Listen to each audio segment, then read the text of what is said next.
ഇങ്ങനെയാണ് ശരിക്കും പടച്ചവനോട് പ്രാർത്ഥിക്കേണ്ടതും കേട്ടോ. എനിക്കങ്ങനെ തോന്നിയിട്ടുണ്ട്. പലപ്പോഴും നമ്മുടെ പ്രാർത്ഥനകളൊക്കെ എന്താ? യാചനകളല്ലേ? അല്ലേ? യാചനകളല്ലേ? യാചിക്കാനൊന്നും അല്ലാതെ, ഒന്നും ചോദിക്കാൻ വേണ്ടിയല്ലാതെ വെറുതെ പടച്ചവൻ്റെ മുന്നിൽ കുറച്ച് നേരം ഇരുന്ന് നോക്കണ്ടോ, എന്തൊരു രസമായിരിക്കും എന്നറിയാം. പടച്ചവന് എന്തൊരു ഇഷ്ടമായിരിക്കും അത്. കാരണം പടച്ചവന് നമ്മുടെ ആവശ്യങ്ങളൊക്കെ അറിയാം. പടച്ചവനെ നമ്മുടെ ആവശ്യങ്ങളൊക്കെ അറിയാം. അത് പ്രത്യേകം പറയേണ്ട കാര്യമൊന്നുമില്ല. പക്ഷെ പടച്ചവൻ്റെ മുന്നിൽ ഒന്നും യാചിക്കുവാനല്ലാതെ വെറുതെ കുറച്ച് നേരം ഒന്നിരുന്ന് നോക്കണ്ടു. യാചന നിരോധിച്ചു എന്ന് പറഞ്ഞാൽ നമ്മുടെ ആരാധനാലയങ്ങളിലൊന്നും ആൾക്കാരുണ്ടാവില്ല. എല്ലാവരും എന്തിനാണ് വരുന്നത്? എന്തൊക്കെയോ യാചിക്കുവാനാണ്. യാചിക്കുവാനൊന്നുമല്ലാതെ, ചോദിക്കാനൊന്നുമല്ലാതെ പടച്ചവൻ്റെ മുന്നിൽ കുറച്ച് നേരം ഇങ്ങനെ ഇരുന്ന് നോക്കൂ. യൂനുസ് നബിയെക്കുറിച്ച് കേട്ടിട്ടില്ലേ? യോനേ പ്രവാചകൻ ബൈബിളിൽ. അദ്ദേഹം തിമിംഗലത്തിൻ്റെ ഉള്ളിലാണ് കുടുങ്ങിപ്പോയത്. തിമിംഗലം അദ്ദേഹത്തെ വിഴുങ്ങി. ആ തിമിംഗലത്തിൻ്റെ അകത്തിരുന്നിട്ട് അദ്ദേഹം പടച്ചവനോട് പ്രാർത്ഥിക്കുന്നതുണ്ട് ഖുർആനിൽ. എന്താണെന്നറിയോ? പടച്ചവനെ, ഞാൻ ഈ തിമിംഗലത്തിൻ്റെ ഉള്ളിലാണ്, എന്നെ രക്ഷിക്കണേ എന്നൊന്നുമല്ല. അതൊന്നും പറഞ്ഞിട്ടില്ല. പിന്നെന്താ പറഞ്ഞത്? ലാ ഇലാഹ ഇല്ല അൻത സുബ്ഹാനക് ഇന്നീ കുൻതു മിനൽ ളാലിമീൻ. എനിക്ക് തെറ്റ് പറ്റിപ്പോയി, നീ പരിശുദ്ധനാണ്. അത് മതി. ബാക്കിയൊക്കെ പഠിച്ചവനറിയാം. ഈ ആളെവിടെയാണ് കിടക്കുന്നതെന്നും അയാൾക്കിപ്പോൾ എന്താണ് ആവശ്യമെന്നും പഠിച്ചവനറിയാം. നമ്മുടെ ആവശ്യങ്ങളൊക്കെ പഠിച്ചവനറിയാം. വെറുതെ ഒന്നിനും വേണ്ടിയല്ലാതെ കുറച്ച് നേരം പഠിച്ചവനോട് ഇങ്ങനെ മിണ്ടി പറഞ്ഞിരുന്ന് നോക്കൂ. അതിന് ധ്യാനം എന്നാണ് പറയുക. ധ്യാനം. ഇതേപോലെ ഒന്നിനു വേണ്ടിയല്ലാതെ ഒരാളെ കുറച്ച് നേരം ഒന്ന് വിളിച്ച് സംസാരിച്ച് നോക്കൂ, അയാൾ ഞെട്ടും.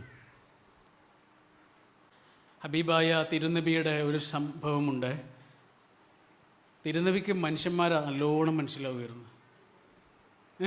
എല്ലാതരം മനുഷ്യന്മാരെയും മനസ്സിലാവുമായിരുന്നു. അതിൻ്റെ കാരണം എന്താണെന്നറിയോ? നബി അത്രയേറെ ദുഃഖിതനായിരുന്നു. ദുഃഖിതൻ എന്ന് പറഞ്ഞുകൂടാ, ദുഃഖങ്ങളിലൂടെ കടന്നുപോയ ഒരാളായിരുന്നു. ഒരു മനുഷ്യന് എന്തൊക്കെ ദുഃഖം കിട്ടും, അതൊക്കെ കിട്ടിയിട്ടുണ്ട്. ഒരു മനുഷ്യന് താങ്ങാൻ പറ്റുന്നതിലേറെ സങ്കടം കിട്ടിയിട്ടുണ്ട്. അതെന്തിനായിരിക്കും? കാരണം ഈ ആൾക്ക് പടച്ചോൻ കൊടുക്കുന്ന മിഷന് അത്രയേറെ വലിയ മിഷനാണ്. മനുഷ്യന്മാരെ മുഴുവനും മനസ്സിലാകണം ഈ ആൾക്ക്. അങ്ങനെ ഒരു വലിയ മിഷനാണ് ഹബീബായ റസൂൽ സ്വല്ലല്ലാഹു അലൈഹി വസല്ലമയ്ക്ക് പടച്ചോൻ കൊടുക്കുന്നത്. അതുകൊണ്ട് പടച്ചോൻ ആദ്യം തന്നെ എന്താ കൊടുത്തത്? ദുഃഖങ്ങൾ. നമുക്കിപ്പോൾ വല്ല ദുഃഖമുണ്ടോ? അതിൻ്റെ അപ്പുറത്ത് എന്തോ ഒരു മിഷൻ പടച്ചോൻ നമുക്ക് വേണ്ടി കരുതി വെച്ചിട്ടുണ്ട്. അതാ നിങ്ങൾ കേട്ടിട്ടില്ലേ? നാലപ്പാട് എന്നൊരു കവിയില്ലേ നമുക്ക്? അദ്ദേഹത്തിൻ്റെ ഒരു കവിതയുണ്ട്. എങ്ങനെയാണെന്നറിയോ? ഉരുക്കിടുന്നു മിഴിനീരിലിട്ട് മുക്കുന്നു മുറ്റും ഭുവനൈക ശില്പി, മനുഷ്യഹൃത്താം കനകത്തെ ഏതോ പണിത്തരത്തിന് ഉപയുക്തമാക്കാൻ. ഇതൊരു രസമുള്ള കവിതയാണ്. എന്താ പറയണമെന്നറിയോ? ഉരുക്കിടുന്നു മിഴിനീരിലിട്ട് മുക്കുന്നു മുറ്റും ഭുവനൈക ശില്പി. പഠിച്ചോനെ, നമ്മളെ സങ്കടത്തിലിട്ടിട്ട് മുക്കുന്നു, ഉരുക്കുന്നു. എന്തിനാ ഉരുക്കുന്നത്? എന്തിനാ ഒരു സ്വർണം ഉരുക്കുന്നത്? എന്തിനാ? സ്വർണത്തിൻ്റെ കട്ട ഒരാളും കഴുത്തിൽ തൂക്കിയിടൂല. ഉരുക്കിയിട്ട് അത് ആഭരണമാക്കി മാറ്റാൻ വേണ്ടിയിട്ടാണ്. ആഭരണമാക്കിയാലേ ആളുകളത് ഉപയോഗിക്കുള്ളൂ. അല്ല സ്വർണത്തിൻ്റെ കട്ടകൾ ആരും കഴുത്തിലും കാതിലൊന്നും ഇടില്ലല്ലോ. അതാണ് ഈ കവിത പറയണത്. ഉരുക്കിടുന്നു മിഴിനീരിലിട്ട് മുക്കുന്നു മുറ്റും ഭുവനൈക ശില്പി. എന്തിനാ? മനുഷ്യഹൃത്താം കനകത്തെ ഏതോ പണിത്തരത്തിന് ഉപയുക്തമാക്കാൻ. സങ്കടങ്ങൾ എന്തിനാ? ഉരുക്കുകയാണ്. നമ്മൾ കൊല്ലൻ്റെ അടുത്തേക്ക് ഒരു കത്തി കൊണ്ടുപോയിട്ട് പറയാ, ഇതൊന്ന് മൂർച്ച കൂട്ടണേ എന്ന് പറഞ്ഞ് അയാളതവിടെ വെച്ച് അത് തീയിലേക്കിട്ട് പഴുപ്പിക്കുകയോ പഴുത്ത് ചുവന്നതിന് ശേഷം അത് പുറത്തേക്കെടുത്ത് അടിച്ചടിച്ച് പിന്നെയും പരുവപ്പെടുത്തി ഒരുപാട് നേരം അതിനെ മർദ്ദിച്ച് അവസാന വെള്ളത്തിൽ മുക്കിയിട്ട് ഇങ്ങനെ എടുക്കുമ്പോൾ അതിനുണ്ടാകുന്നൊരു തിളക്കമുണ്ട്. ഇദ്ദേഹം ഒന്നും ചെയ്തില്ല. ആ കത്തിക്ക് മൂർച്ചയുണ്ടാവുമോ? മൂർച്ച ഉണ്ടാവില്ല. എപ്പോഴാണ് നമ്മൾക്ക് മൂർച്ച വന്നത്? സന്തോഷത്തിൽ നിന്നാണോ? സങ്കടങ്ങളിൽ നിന്ന്. എന്തിനാ സങ്കടം? ജീവിതം എന്താണെന്ന് പഠിക്കാൻ. എന്താണ് സങ്കടങ്ങൾ? പടച്ചോൻ തരുന്ന ശരിക്കുള്ള സ്കൂളാണ്. അവിടെ നിന്നാണ് എല്ലാം പഠിച്ചത്. നമ്മൾ ജീവിതത്തിൽ അനുഭവിച്ച ഏറ്റവും വലിയ സന്തോഷത്തിൽ നിന്ന് പോലും നമ്മൾ കാര്യമായിട്ടൊന്നും പഠിച്ചിട്ടുണ്ടാവില്ല. പക്ഷെ നമ്മൾ ജീവിതത്തിൽ അനുഭവിച്ച ഏറ്റവും ചെറിയ സങ്കടത്തിൽ നിന്ന് പോലും നമ്മൾ കുറേ കാര്യങ്ങൾ പഠിച്ചിട്ടുണ്ടാവും. നമുക്ക് മനുഷ്യന്മാരെ ചിലരെ മനസ്സിലായിട്ടുണ്ടാവും. ഒറ്റയ്ക്ക് നിൽക്കാൻ പഠിച്ചിട്ടുണ്ട് നമ്മൾ. കരുത്തോടെ മുന്നോട്ട് പോകാൻ പഠിച്ചതേ സന്തോഷങ്ങളിൽ നിന്നല്ല, അതൊക്കെ പിന്നെ വന്നതാ. ഹാജറ ബീവി കുറേ ഓടിയതിന് ശേഷമാണ് സംസം കിട്ടിയത്. നമുക്കും അങ്ങനെ തന്നെ. സംസം ഉണ്ട്, പക്ഷെ പെട്ടെന്നൊന്നും കിട്ടില്ല, ഒരുപാട് ഓടണം. ആ ഓട്ടത്തിന് പോലും എന്താ പറയുക, ഹജ്ജിലും ഉംറയിലുമുണ്ട് ആ ഓട്ടം, അതിന് സഅയ് എന്നാണ് പറയുക.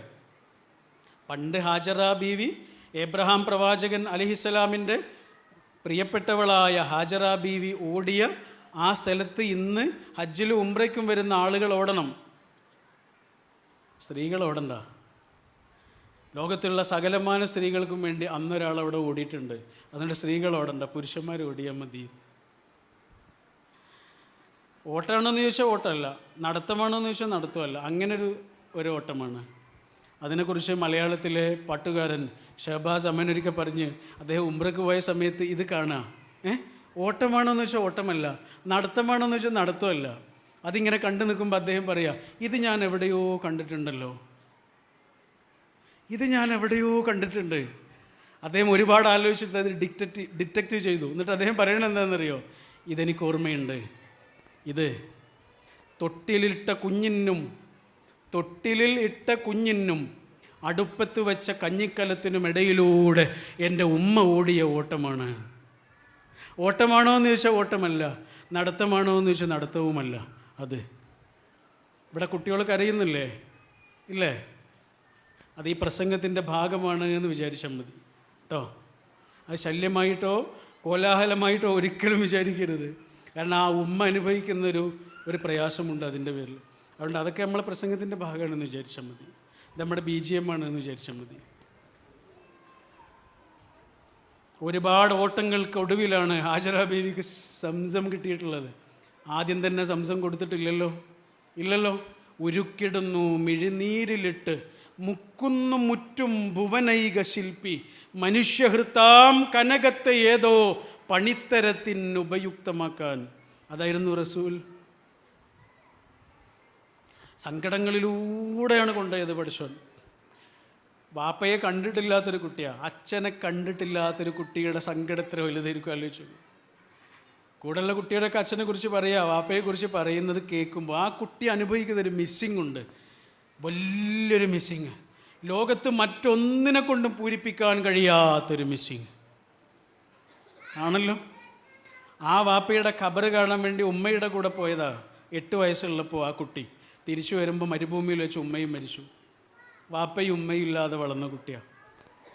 എത്ര ചെറിയ പ്രായത്തിലാണ്, 8 വയസ്സായിരുന്നു ആ കുട്ടിക്ക്, ഉമ്മാക്ക് 22 വയസ്സും. അതുകൊണ്ട് വാപ്പയില്ലാത്ത ഒരാളെ നബിക്ക് വേഗം മനസ്സിലാവും. നമ്മളിൽ കുറച്ച് ആളുകൾക്ക് മനസ്സിലാവും അല്ലേ, വാപ്പ നഷ്ടപ്പെട്ടവർക്ക് മനസ്സിലാവും. എനിക്കത് ആ സങ്കടം എന്താണെന്ന് മനസ്സിലായത് 2015 ജൂൺ മാസം 12-നാണ്. ഉപ്പല്ലാതാകുക എന്ന് പറഞ്ഞാൽ എന്താണെന്ന് മനസ്സിലായത്. ഉമ്മല്ലാതാകുന്ന ഒരാളുടെ സങ്കടം എന്താണെന്ന് റസൂലിനറിയാം. കാരണം റസൂൽ അത് അനുഭവിച്ചിട്ടുണ്ട്. നമ്മളിൽ പലർക്കും അറിയായിരിക്കും. എനിക്കത് മനസ്സിലായത് 2013 ഓഗസ്റ്റ് 28-നാണ്. ഉമ്മല്ലാതാവുക എന്ന് പറഞ്ഞാൽ എന്താണ്. ഒരു യാത്രയൊക്കെ കഴിഞ്ഞ് നാട്ടിലേക്ക് തിരിച്ചു വരുമ്പോഴാണ് ഇങ്ങനെ ആലോചിക്കും, വേഗം ചെന്ന് ഉമ്മയുടെ അടുത്ത് പോകുക അല്ലെങ്കിൽ വാപ്പയുടെ അടുത്ത് പോകുക എന്നൊക്കെ പറയുന്നൊരു ഉണ്ടല്ലോ. അതില്ലാതാകുമ്പോഴേ ഉമ്മ അസ്സലാമു അലൈക്കും എന്ന് പറഞ്ഞിട്ട് കയറിച്ചെല്ലാൻ ഒരാളില്ലാതാവുക എന്ന് പറഞ്ഞാലേ അത് അനുഭവിച്ചെന്നെ അറിയണം.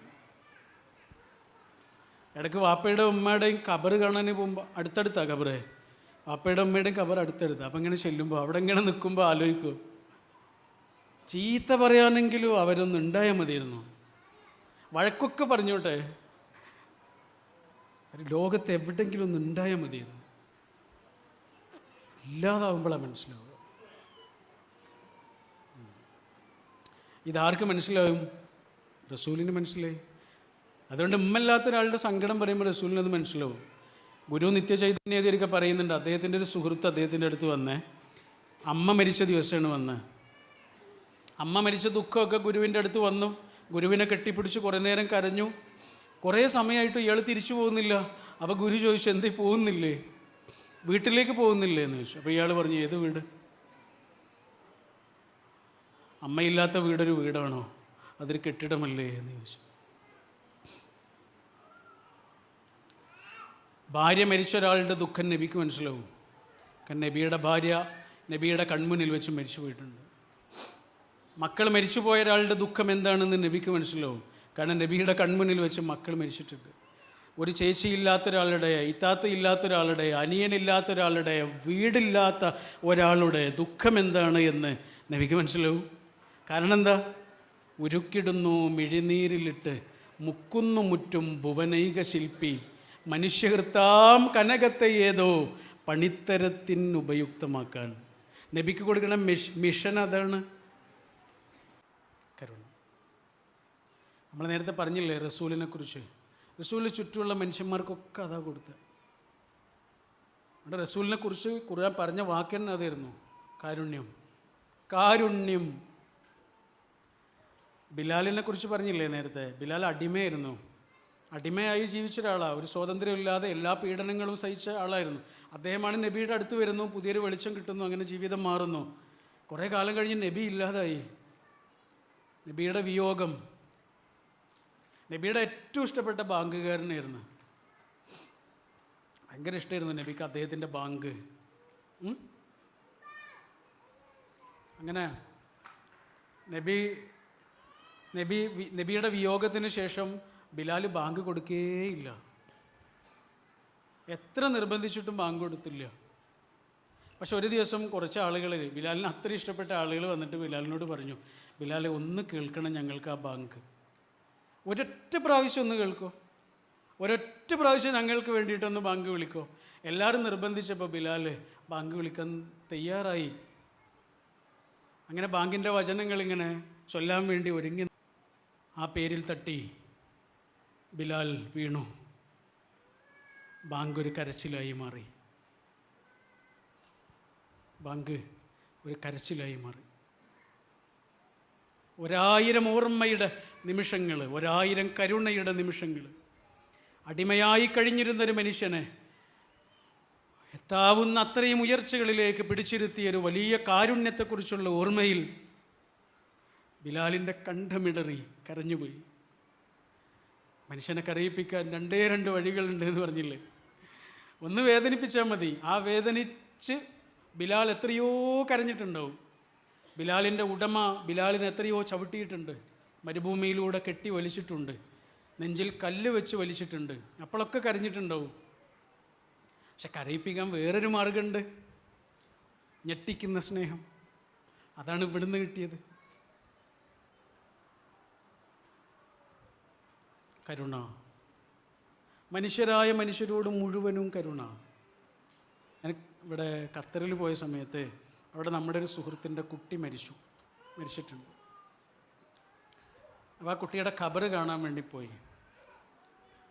ആ സമയത്ത് എൻ്റെ കൂടെ ഉണ്ടായിരുന്ന ആ കുട്ടിയുടെ ഉപ്പയും സുഹൃത്തും ഒക്കെ പറഞ്ഞു തന്നൊരു ഒരു സംഭവമുണ്ട്. ഈ കുട്ടി മരിക്കുന്നത് എങ്ങനെയാണെന്നറിയോ? അത് പറയണം. അത് നമ്മുടെ ഈ കേട്ടിൻ്റെ ഇടയിൽ ഒരു മാല ഉണ്ടാവില്ലേ, ഒരു മുത്തുമാല, ഇത് വലിക്കാനൊക്കെ വേണ്ടിയിട്ട് എന്തായാലും പറയാം, അത് ലിഫ്റ്റ് ചെയ്യുന്നല്ലേ. ആ മാല ഇങ്ങനെ, പെൺകുട്ടിയാണ്, ഒരു പെൺകുട്ടിക്കൊരു മുത്തുമാല കണ്ടാൽ ആദ്യം എന്താ ചെയ്യുക? അതിങ്ങനെ കഴുത്തിലിടുമല്ലോ. ആ കുട്ടി ഇങ്ങനെ കഴുത്തിലിട്ട് സോഫയുടെ മുകളിൽ കയറി നിന്നിട്ടാണ് അങ്ങനെ ചെയ്തത്. ആ സോഫയുടെ മുകളിൽ നിന്ന് താഴേക്ക് വീണു. ആ കുട്ടി മരിച്ചു. ഇത് ഞാൻ പറഞ്ഞത് എന്തിനാണെന്നറിയോ? മുത്തുമാലയും പെൺകുട്ടികളും നമ്മുടെ വീട്ടിലുണ്ടാവും, അതൊന്ന് സൂക്ഷിക്കാൻ വേണ്ടിയിട്ടാണ്. അങ്ങനെയാണ് ആ കുട്ടിയെ നഷ്ടപ്പെട്ടത്. അപ്പോൾ കുട്ടികളുടെ ഖബറുകൾ മാത്രമുള്ളൊരു സ്ഥലമുണ്ട് അവിടെ ഉണ്ട് ഈ ഖബർ, പുതിയൊരു ഖബർ. അവിടെ ചെന്ന് ഞങ്ങൾ കുട്ടിക്ക് വേണ്ടി പ്രാർത്ഥിക്കുകയൊക്കെ ചെയ്ത സമയത്ത് കൂടെ ഉണ്ടായിരുന്ന അവർ പറഞ്ഞൊരു സംഭവം എന്താണെന്നറിയോ? ഇങ്ങനെ ഈ കുട്ടിയുടെ ഖബർ കാണാൻ വേണ്ടി വരുന്ന സമയത്തൊക്കെ അപ്പുറത്തുള്ള ഖബറുകളിലെ കുട്ടികളുടെ ഖബറുകൾ അത് കാണാൻ വേണ്ടിയിട്ടും ആ കുട്ടിയുടെ കുടുംബക്കാരും വീട്ടുകാരൊക്കെ വരും. എല്ലാ ദിവസവും ആരെങ്കിലും വരും. ഇവർ തമ്മിൽ പരിചയമാവും. നിങ്ങളുടെ കുട്ടിക്ക് എന്താ പറ്റിയതെന്ന് ചോദിക്കും. ഇവർ പറയും, നിങ്ങളുടെ കുട്ടിക്ക് എന്താ പറ്റിയത്? ഓരോരുത്തർ ഓരോരോ സങ്കട കഥകൾ പറയും. ഞാനും എൻ്റെ മോളും വണ്ടിയിലെടുത്തിട്ട് പോവുകയായിരുന്നു, എന്തോ മറന്നു, മോളതെടുക്കാൻ വേണ്ടി പോയി. ഞാൻ വണ്ടി തിരിക്കുമ്പോഴേക്ക് എൻ്റെ കുട്ടി വന്നിരുന്നു, അടിയിൽപ്പെട്ട്. വേറെ ഒരാൾ പറഞ്ഞത് കുട്ടിക്ക് നിർബന്ധിച്ചിട്ട് മരുന്ന് കൊടുത്തപ്പോൾ, ഗുളിക കൊടുത്തപ്പോൾ അത് കുടുങ്ങിയിട്ടാണ് ആ കുട്ടി പോയത്. ഇങ്ങനെ ഓരോരുത്തർക്കും ഓരോ സങ്കട കഥകളാണ്. ആ സങ്കടങ്ങളാണ് ആ കിടക്കുന്നത്. എന്നിട്ട് എന്താ അവർ ചെയ്തതെന്നറിയോ? ഇവരൊരു വാട്സാപ്പ് ഗ്രൂപ്പ് ഉണ്ടാക്കി. ആ ഖബറുകളില്ലേ, അവിടുത്തെ ആളുകളുടെ ആ വീട്ടുകാർ ചേർന്നിട്ടൊരു വാട്സാപ്പ് ഗ്രൂപ്പ് ഉണ്ടാക്കി. ലോകത്ത് ഇത്രയും ഫീലിംഗ് ത്രൂ ആയിട്ടുള്ളൊരു വാട്സപ്പ് ഗ്രൂപ്പ് വേറെ ഉണ്ടാവുമോ? അതിലുള്ള ഓരോ നമ്പറിൻ്റെയും ഉള്ളിലുള്ള ആ ആളിൻ്റെ ഉള്ളിലുള്ള പൊള്ളൽ എന്താണ് എന്ന് ഓരോ ആൾക്കും അറിയാം,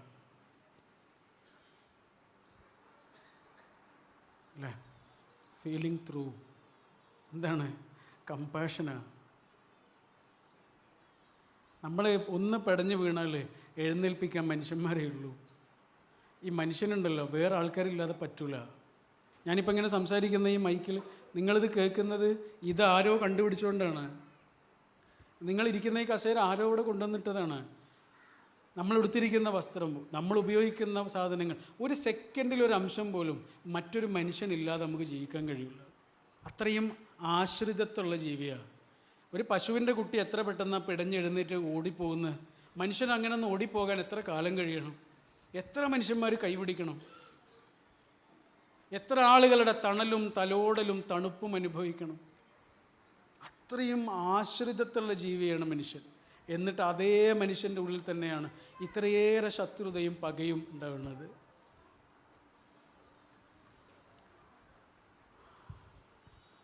അതുകൊണ്ട് ഞാൻ എൻ്റെ വാക്കുകൾ അവസാനിപ്പിക്കുന്നു. അവസാനം ഒരൊറ്റ കാര്യം കൂടി പറയാം. ഈ സമാധാനവും ശാന്തിയും തമ്മിൽ ചെറിയൊരു വ്യത്യാസമുണ്ട്. സമാധാനവും ശാന്തിയും എന്താണെന്നറിയോ? സമാധാനം എന്ന് പറയുന്നത് പുറത്തുനിന്ന് കിട്ടുന്ന, അതിന് ഈ ലോകവുമായിട്ട് നല്ല ബന്ധമുണ്ട്.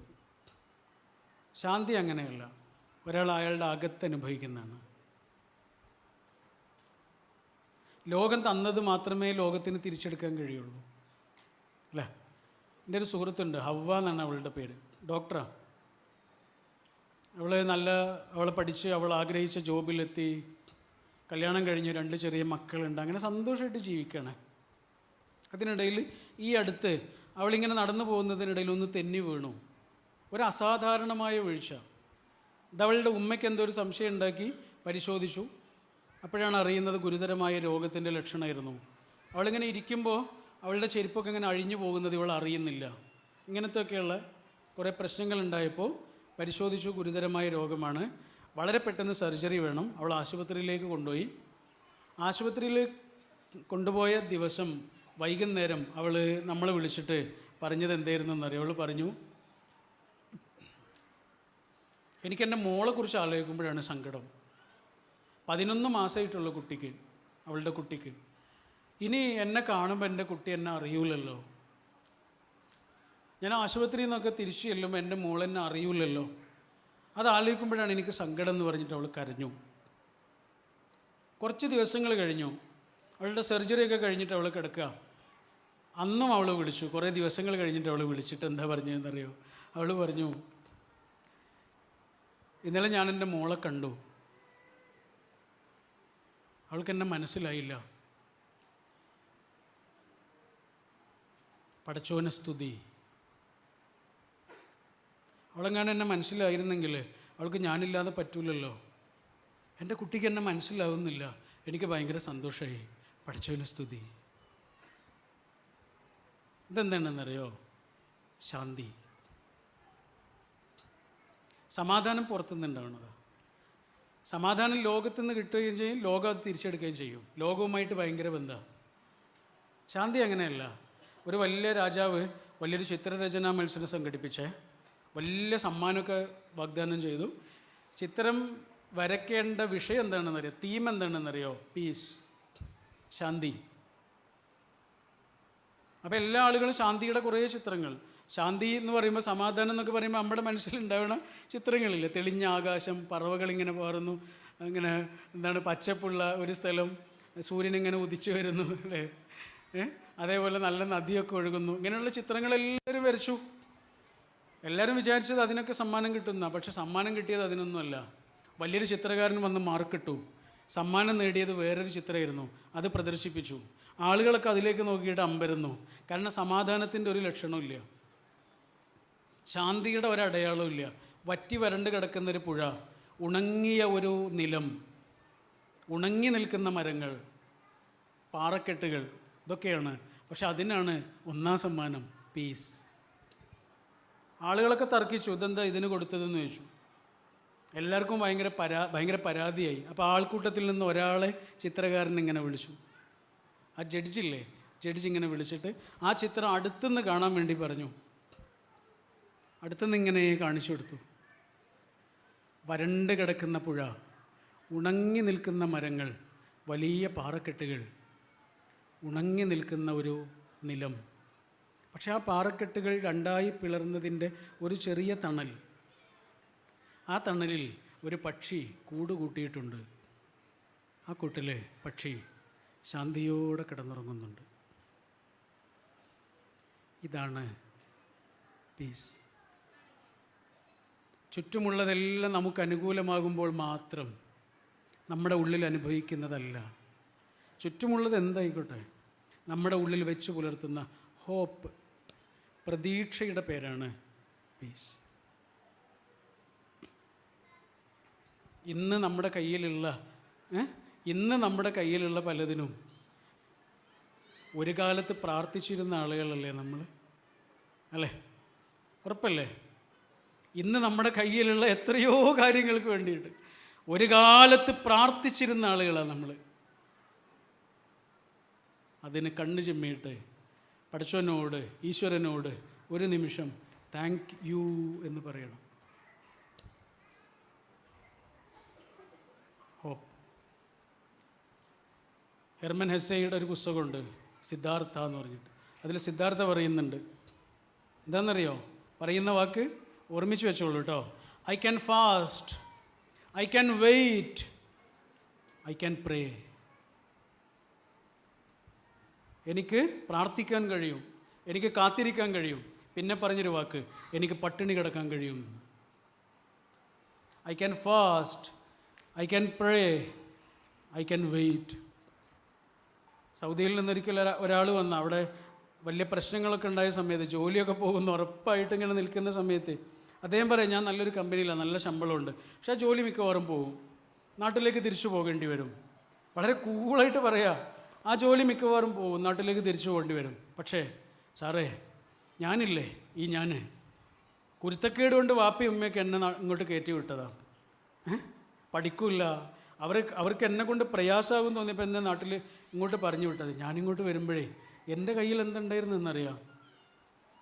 എൻ്റെ കാലിലൊരു ഹവായി ചെരുപ്പ് ഉണ്ടായിരുന്നു, എൻ്റെ കയ്യിൽ ചെറിയൊരു കീസ് ഉണ്ടായിരുന്നു, ഒരു കവറ്, അതിൽ 2-3 തുണിത്തരങ്ങളുണ്ടായിരുന്നു, 2-3 ഡ്രസ്സുണ്ടായിരുന്നു. ഞാനിപ്പോൾ ആരാണെന്നറിയോ? എനിക്ക് സ്വന്തമായിട്ട് വീടുണ്ട്. എൻ്റെ വാപ്പായെയും എൻ്റെ ഉമ്മയെയും 3 തവണ ഹജ്ജിനും ഉംറയ്ക്കും വേണ്ടി ഞാനിങ്ങോട്ട് കൊണ്ടുവന്നു. എൻ്റെ പഠിച്ചവനില്ലേ, എന്നെ കാത്തു രക്ഷിക്കുകയായിരുന്നു. അതുകൊണ്ട് എനിക്ക് യാതൊരു പരാതിയുമില്ല. ഞാൻ എവിടെ പോയാലും എന്നെ ജീവിക്കാൻ എൻ്റെ പഠിച്ചവൻ എന്നെ സഹായിക്കും. എനിക്ക് പരീക്ഷണങ്ങൾ തരുന്നുണ്ടെങ്കിൽ, അതാണ് അദ്ദേഹം പറഞ്ഞൊരു വാക്ക്, എനിക്ക് പരീക്ഷണങ്ങൾ തരുന്നുണ്ടെങ്കിൽ എനിക്ക് താങ്ങാൻ പറ്റുന്നതേ തരൂ. വല്ലാത്തൊരു വാക്കായിരുന്നു അത്. മുസ്തഫ ഖാൻ എന്നാണ് അദ്ദേഹത്തിൻ്റെ പേര്. പെരിന്തൽമണ്ണ അടുത്താണ് അദ്ദേഹത്തിൻ്റെ വീട്. അദ്ദേഹം പറഞ്ഞ വാക്കാണ്, എനിക്ക് താങ്ങാൻ പറ്റുന്നതേ എൻ്റെ പഠിച്ചോൻ തരുള്ളൂ. ഖുർആൻ പറഞ്ഞതാ. എന്താണെന്നറിയോ? ഒരാൾക്കും താങ്ങാൻ പറ്റാത്തത് പഠിച്ചോൻ തരൂല്ല. ഈ കാളയ്ക്കൊക്കെ വെക്കുന്ന നുഖമില്ല, നുഖം, സാധാരണ ഒരു നുഖം വാങ്ങും, എന്നിട്ട് കാളയ്ക്ക് ഇങ്ങനെ കുത്തിക്കൊള്ളിക്കും ചില ആളുകൾ. പക്ഷെ ഒരു നല്ല കർഷകൻ അങ്ങനെ ചെയ്യില്ല. ആദ്യം കാളയുടെ കഴുത്തൊക്കെ അളവെടുക്കും, എന്നിട്ട് ആ അളവിന് പറ്റിയ ഒരു നുഖം വാങ്ങിയിട്ട് കാളയ്ക്കനുസരിച്ച് അത് വെച്ചു കൊടുക്കും. ഇതാണ് പഠിച്ചോൻ ചെയ്യുന്നത്. നമുക്ക് വെച്ച് തരുന്ന നുഖങ്ങളില്ലേ, നമ്മളെ കൊണ്ട് താങ്ങാൻ പറ്റുന്നതേ തരും. താങ്ങാനുള്ള ഊർജം നമ്മുടെ ഉള്ളിൽ നേരത്തെ നിക്ഷേപിച്ചു വെച്ചിട്ടുണ്ട്. അത് കണ്ടുപിടിക്കേണ്ട കഴിവേ നമ്മുടെ അടുത്തുള്ളൂ. പൗലോ കൊയ്ലോയുടെ ഒരു പുസ്തകമുണ്ട്, നേരത്തെ പറഞ്ഞ് നല്ല രസമുള്ളൊരു പുസ്തകമാണ്, പേര് മറന്നുപോയി. അതിൻ്റെ മലയാളത്തിലുള്ള പേര് ഇങ്ങനെയാണ്, ഒഴുകുന്ന നദി പോലെ ആണ്. ഇംഗ്ലീഷിലെ പേര് മറന്നുപോയി. ആർക്കെങ്കിലും ഓർമ്മയുണ്ടോ? ലൈക്ക് ഫ്ലോവിങ് റിവർ എന്നോ അങ്ങനെ എന്തോ. അപ്പോൾ അതിൽ അദ്ദേഹം ഒരു സംഭവം പറയുന്നുണ്ട്. അദ്ദേഹത്തിൻ്റെ ഒരു സുഹൃത്തുണ്ട്, ഇറാനിലുള്ള ആളാണ്, അരാഷ് എന്ന് പറഞ്ഞ ആൾ. അദ്ദേഹം അയച്ച കത്ത പൗലോ കൊയ്ലോയ്ക്ക്. ആ കത്തിൽ എന്താണെന്നറിയോ? അദ്ദേഹം പറയാം, ഞാൻ ഇന്ന് വൈകുന്നേരം ടൗണിലേക്ക് പോയിട്ട് അങ്ങാടിയിലൂടെ ഇങ്ങനെ നടക്കുന്ന സമയത്ത് പെട്ടെന്ന് മഴ പെയ്തു. ഞാൻ ആകെ നനഞ്ഞു. എൻ്റെ കയ്യിൽ കുടയുണ്ട്, പക്ഷേ കാറിലേക്ക് ഞാൻ ഓടുന്ന അത്രയും സമയം ഞാൻ മഴ കൊണ്ടു, ആകെ നനഞ്ഞു. കാറിലെത്തി, ഞാൻ കുടയെടുത്ത് ചൂടി, മഴയിൽ നിന്ന് രക്ഷപ്പെട്ടു. പക്ഷെ അപ്പോഴാണ് എനിക്കൊരു കാര്യം ഓർമ്മ വന്നത്. മനുഷ്യന്മാരായ നമ്മളെപ്പോഴും ഇങ്ങനെയാണല്ലോ. എന്തൊരു പ്രതിസന്ധി വരുമ്പോഴും പെട്ടെന്നാണ് വരിക, സൂചനയൊന്നും ഉണ്ടാവില്ല, പെട്ടെന്ന് വരും. പക്ഷേ അതിനെ തടുക്കാനുള്ള കൊട, താങ്ങാനുള്ള കരുത്ത്, നേരിടാനുള്ള ഊർജം നമ്മുടെ കയ്യിൽ തന്നെ ഉണ്ട്. പക്ഷെ നമ്മളെപ്പോഴും അത് എവിടെയോ മറന്നു വെക്കും. അത് കണ്ടെടുക്കാനുള്ള ഓട്ടമില്ലേ, ആ ഓട്ടം വരെ നമ്മൾ മഴ കൊള്ളും. എന്തൊരു ബ്യൂട്ടിഫുള്ളായ ഉദാഹരണം അല്ലേ? ഇതന്നെയല്ലേ നമ്മുടെ ജീവിതത്തിൽ സംഭവിക്കുന്നത്. എന്തൊരു പ്രതിസന്ധി വരുന്നുണ്ടോ, അതിനെ നേരിടാനുള്ള ഊർജമുണ്ട്. അത് നമ്മുടെ പ്രതീക്ഷകളാണ്. അവസാനം ഞാനൊരു കഥ പറഞ്ഞിട്ട് നിർത്തുന്നു. ജിബ്രാൻ്റെ കഥയാണ്. ഒരു പ്രവാസിയായ ആളാണ്, ചെറിയ ജോലിയാണ്. അതിൽ നിന്ന് കിട്ടുന്ന വരുമാനം ഇങ്ങനെ ശേഖരിച്ച് അദ്ദേഹം കൊല്ലം കൂടുമ്പോൾ വീട്ടിലേക്കൊരു പോക്കുണ്ട്. അദ്ദേഹത്തിൻ്റെ പ്രിയപ്പെട്ടവൾക്കും കുഞ്ഞുങ്ങൾക്കും ഒക്കെ കുഞ്ഞു കുഞ്ഞു സമ്മാനങ്ങളൊക്കെ വാങ്ങി ഒരു പെട്ടി നിറച്ച് ആ പെട്ടിയും കൊണ്ടാണ് വീട്ടിലേക്കുള്ള പോക്ക്. പക്ഷെ വീട്ടിലേക്കുള്ള പോക്കിൽ ഒരു പുഴയിലൂടെ പോകണം.